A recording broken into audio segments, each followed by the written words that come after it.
Mr. Speaker, Senator. I want to thank you, Mr. President, on behalf of my colleagues. None of us think this is a perfect deal. No one likes to see the sausage made, including the guys who make it. But this is an expression of willingness by both sides to keep all avenues open to an eventual resolution.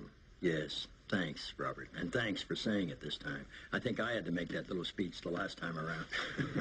Or maybe the time before. This is our third CR, our third time coming up short. We got to do better.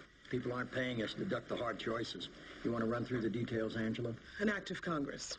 A continuing resolution to extend no later than January 3rd, midnight, to include a reduction by 1%. Excuse me, Mr. President, I'm sorry. There's been a change. I know we talked about a 1% cut.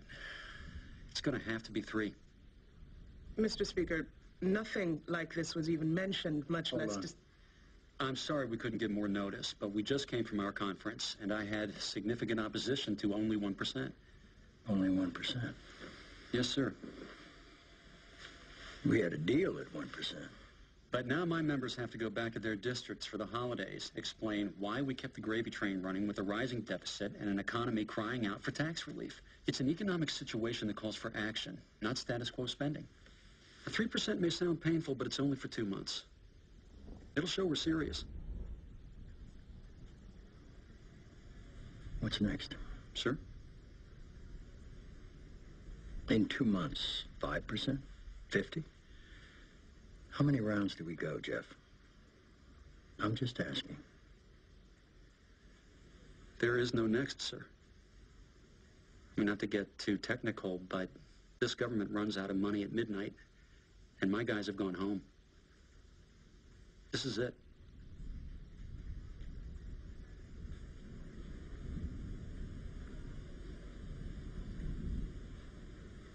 No. There is no altering this offer, Mr. President.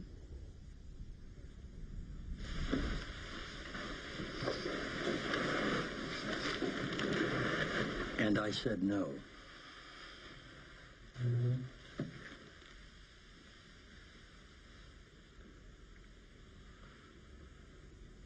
Let's be clear, sir.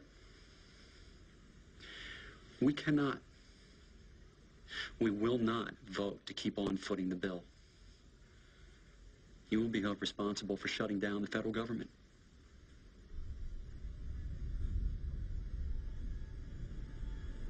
Then shut it down.